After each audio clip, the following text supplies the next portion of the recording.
Salut à tous, aujourd'hui on répond à vos questions que vous avez laissées dans les commentaires depuis le début des travaux de reconstruction de la cellule de Tracassou. J'espère qu'on aura été aussi précis que possible.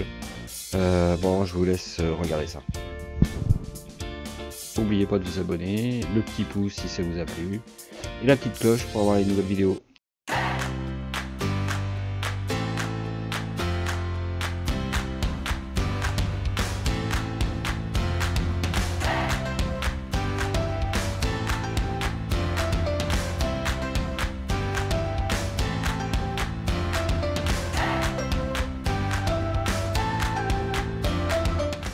Salut à tous, on a fait une petite vidéo pour répondre en fait à tous vos commentaires parce que on a eu pas mal de commentaires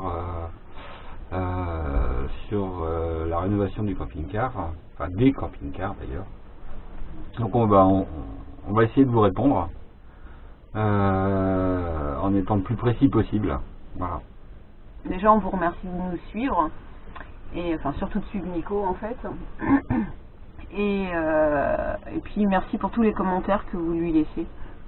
C'est toujours agréable et touchant de voir que on s'intéresse à ce qu'on fait, à ce qu'on publie et toi à ta folie du camping-car dans ta restauration. Donc la première question c'est pourquoi un J5 ? Pourquoi un J5 en fait on avait un Gigi, donc notre premier J5 qu'on avait acheté parce que en fait on cherche un camping-car plus grand, voilà. Et puis c'est les camping-cars qui ont une bonne réputation par rapport au moteur, où il y a, c'est facile d'entretien et assez robuste, voilà. Donc et ça reste encore dans des prix abordables en occasion. Oui, parce que clairement, faut-il avoir les moyens, hein, tout le monde ne peut pas forcément s'acheter un camping-car et donc nous, financièrement, voilà. On ne peut pas acheter des super camping-cars avec des grosses valeurs, etc. Enfin, ou des neufs, ni des tout beaux, tout récents d'occasion. On n'a pas les moyens de ça. Puis je m'ennuierais. Ah bah oui, clairement. Je m'ennuierais. Voilà, donc comme sur le premier camping-car, le Ford Transit, j'étais pris de passion en fait pour la rénovation de ces camping-cars, donc tout simplement. Oui, ça, c'est ce qui en est né aussi, c'est que tu as apprécié ouais, complètement. Le rénover. Après, le Ford Transit, on l'a gardé quand même pendant 4 ans. Et c'était réellement pour nous en servir et faire découvrir à nos enfants, puis à nous-mêmes aussi, ce que c'était en camping-car et de partir avec. Et le Ford était vraiment pour rester en France et pour faire des voyages principalement le week-end, parce que nous, à ce moment-là, on pouvait pas faire plus. Non, puis on cherche pas non plus à faire plus. On connaissait pas à ce moment-là le monde du camping-car, la van life, enfin voilà, le bivouac, voilà. C'était pas, ça a été une découverte pour nous et on a apprécié. Voilà, et c'est comme ça qu'on en arrive là aujourd'hui. C'est ça. Donc du coup, on rénove des camping-cars. Voilà. Enfin, c'est que le 3e en 5 ans. Ouais, pas quand même.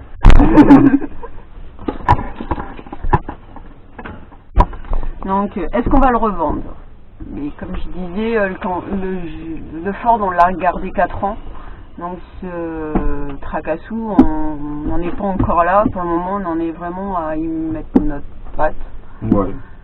Et on verra l'utilisation et puis au projet qu'on aura par la suite. Alors oui, c'est parce qu'on a déjà un autre camping-car, mais bon, on compte bien aussi profiter de celui-ci, déjà d'une pour voir si tout fonctionne correctement à l'utilisation, s'il y a des choses à lui apporter, déjà. Parce que revendre derrière sans avoir pratiqué le camping-car, pour moi c'est pas concevable. Et d'autre part, c'est quand même quelque chose où on y passe énormément de temps en rénovation. Et donc oui, genre, après on a envie d'en profiter aussi un peu, quoi. Voilà. Après oui, certainement qu'on leur vendra par la suite, mais pas dans l'immédiat. Et quand on le revendra, c'est parce qu'on aura un autre projet derrière. Le Ford, on l'a revendu qu'une fois que notre autre projet était abouti, quand Gigi est arrivé et voilà, on est passé à autre chose. Bon, c'est pas pour autant que on l'a regardé partir. Alors on s'attache avec la rénovation, voilà.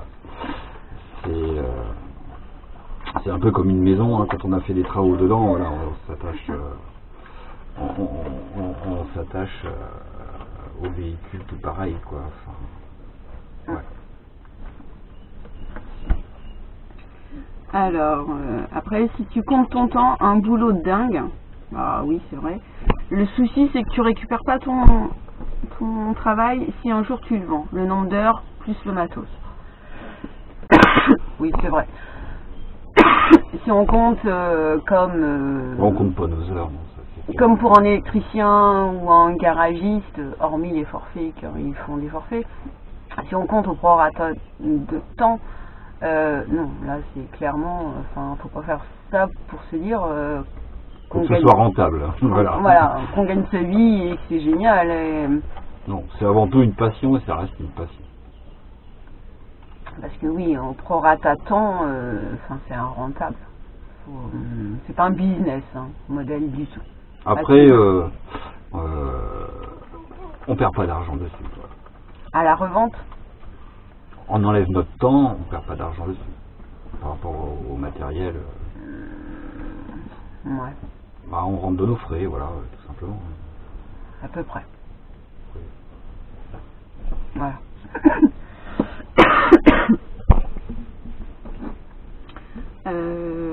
La question suivante, tu ne refais pas comme à l'origine en fait Tracassou. Alors, comme à l'origine, au niveau de l'extérieur, tout ce qui est dimension, c'est-à-dire dimension, j'entends ce qui est noté en fait sur la carte grise, c'est sa largeur, sa longueur et son poids. Il est comme à l'origine. Après, l'intérieur ne sera pas comme à l'origine pour tout simplement le moderniser, qu'il soit plus adapté en fait au camping, qui ressemble plus à des camping-cars d'aujourd'hui à l'intérieur, voilà, et qui soit plus pratique. Après, pratique par rapport à nous. Oui, si, comme pour les soutes par exemple, où généralement les anciens camping-cars ont des toutes petites soutes. Celui-ci, j'ai prévu une soute relativement grande dedans. Voilà. Alors, en fait, je souris parce que justement sur Gigi, c'était l'explication où tu voulais refaire les soutes, pas moi. Et donc, du coup, Gigi a des petites soutes comme à l'origine. Et sur celui-ci, en effet, sur Tracassou, tu t'es fait plaisir. Tu vas. Clairement, oui. Voilà. L'objectif, c'est vraiment de faire des très grandes soutes. Voilà, sur une, très grande, elle n'est pas très grande non plus, mais c'est une grande soute. Et je voulais un salon à l'avant. Voilà, vous savez tout, j'ai frustré au premier, j'aurais pas dû. Du coup, on a eu la conséquence dans le deuxième qui suit. Voilà, c'est ça. Après, pour le reste, il est complètement, les dimensions restent exactement les mêmes et je fais surtout très attention aux matériaux que j'utilise pour respecter le poids du camping-car. Voilà. C'est bon ? Ouais. Donc la question suivante, est-ce que c'est ton boulot ou tu es amateur? Complètement amateur. Après, oui, je m'intéresse au camping-car, je m'intéresse à la fabrication des camping-cars, je m'intéresse de savoir comment ils sont fabriqués dans l'armature. Voilà. Ce qui me permet de pouvoir... je me suis quand même un petit peu intéressé sur le sujet avant de me lancer dans la destruction et la reconstruction d'une cellule. Mais non, sinon complètement amateur. Après, même quand tu cherches du matériel, c'est très compliqué. Enfin, tu y passes énormément de temps. Rien que sur Gigi, histoire panneaux solaires et toute installation. Enfin, tu cherches quand même relativement... Alors peut-être compliqué ou je sais pas, mais qui passe du temps. Oui, j'achète pas sur un coup de tête, oui. J'essaie d'adapter, comme pour les panneaux solaires sur Gigi, j'essaie de les adapter à notre utilisation. Voilà. Mais tout comme les matériaux pour Tracassou, où j'ai le respect du poids qui est là, et donc toutes les matières sont utilisées, sont dans l'optimisation du poids du camping-car. Donc oui, ça demande un peu de recherche. Non, c'est bon? Ouais.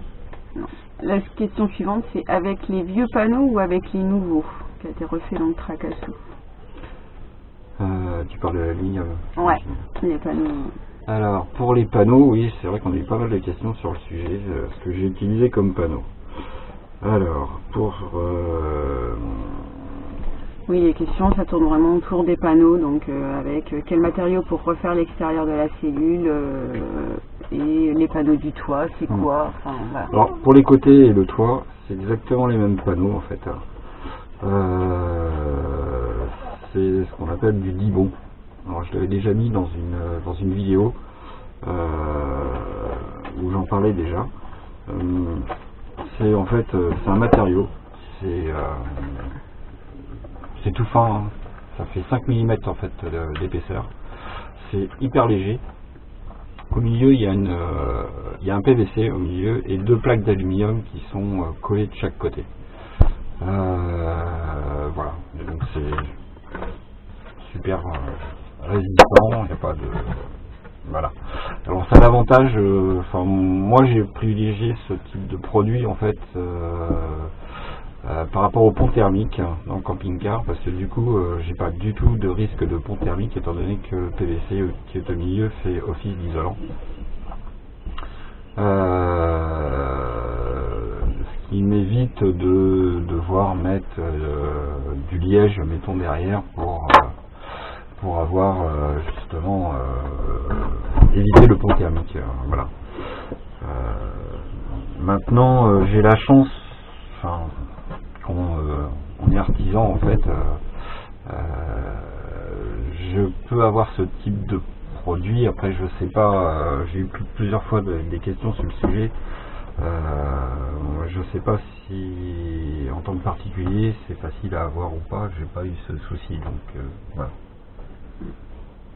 Donc, est-ce qu'on peut dire où tu les as eu? Oui, on peut le dire. Après, on n'a pas de partenariat, on n'a rien, voilà un peu. Moi, on travaille avec eux en B2B, hein, et donc. Voilà, c'est Vink France à Bordeaux, où on a acheté ça.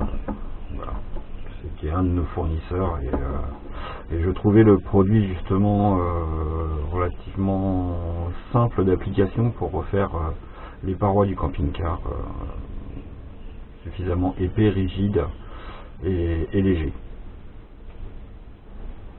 Ok.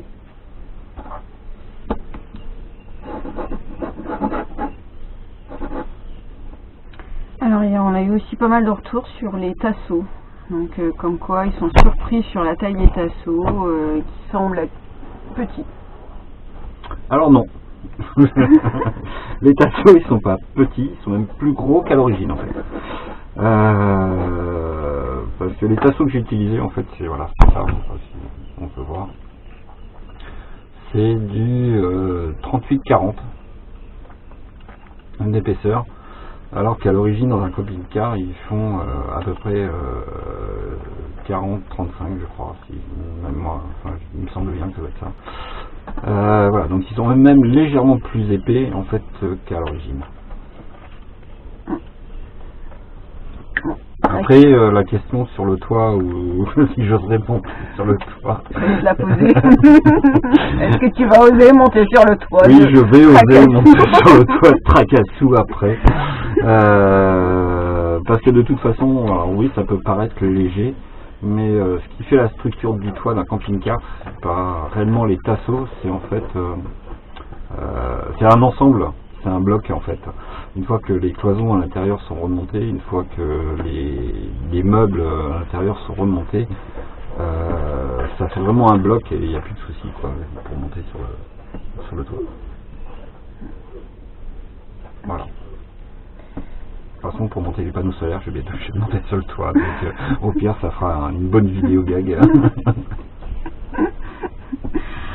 Après, beaucoup de personnes ont été surpris de tes tuyaux d'arrosage sur le réservoir d'eau de Tracassou. Oui, non, mais là, c'est quand on a acheté le camping-car, il y avait ça dessus. Voilà.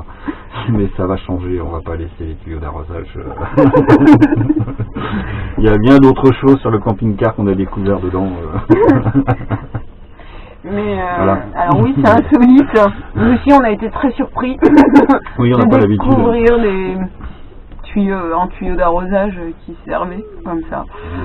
Mais après, chacun a sa façon de bricoler, de rénover. Bah, disons que c'est un camping-car qui a déjà été certainement rénové, bricolé à l'intérieur.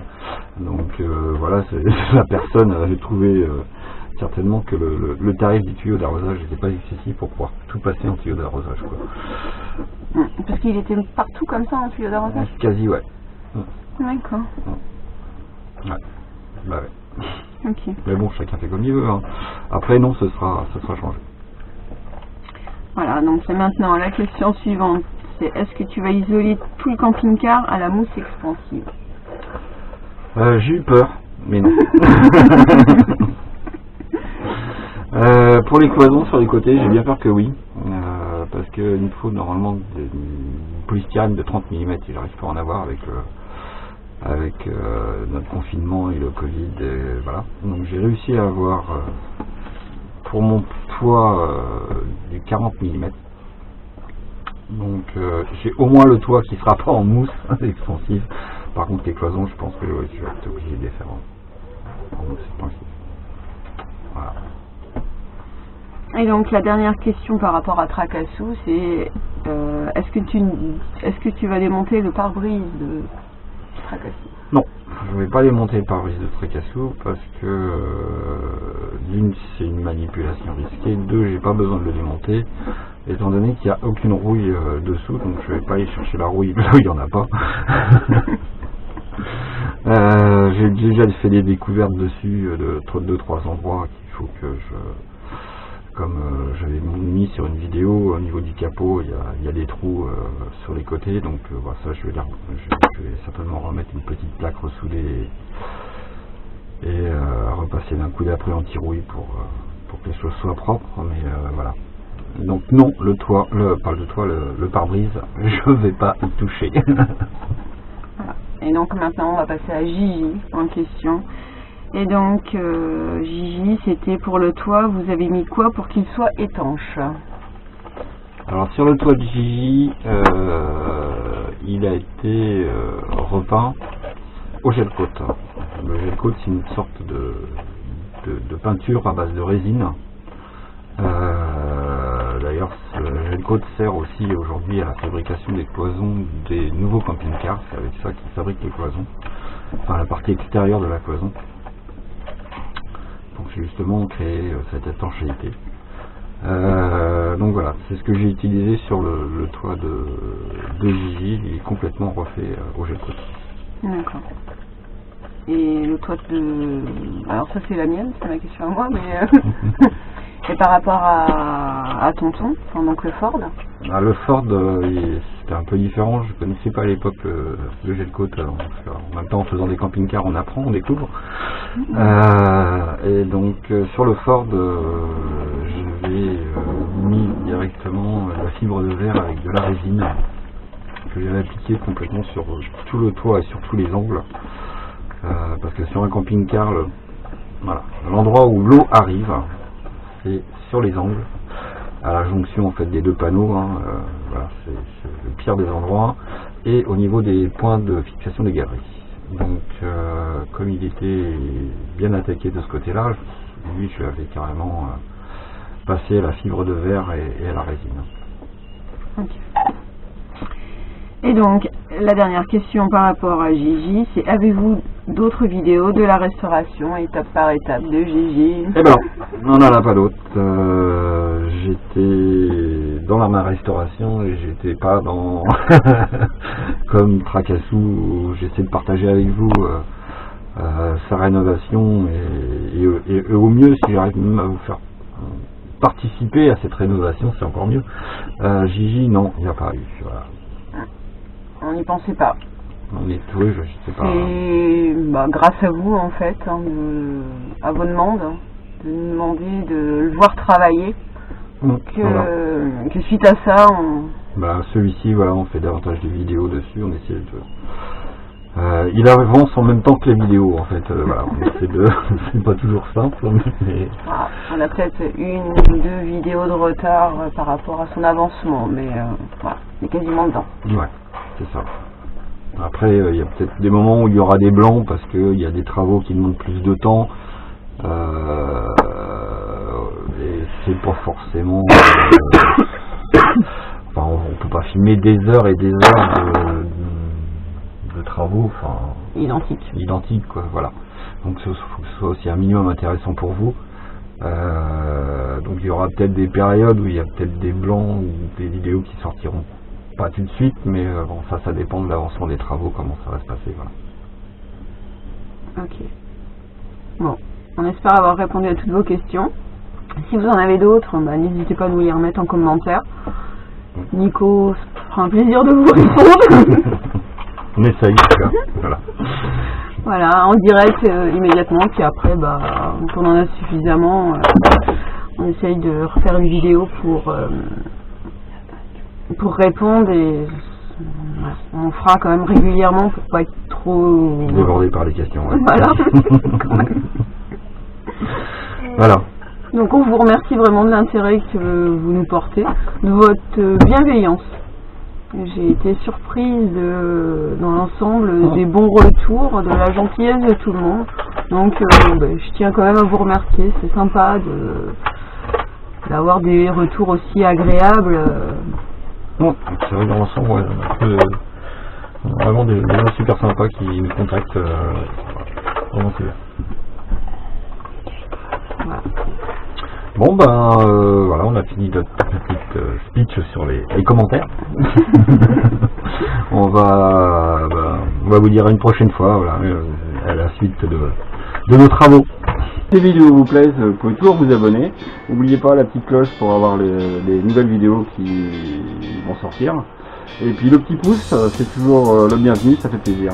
Allez, salut à tous!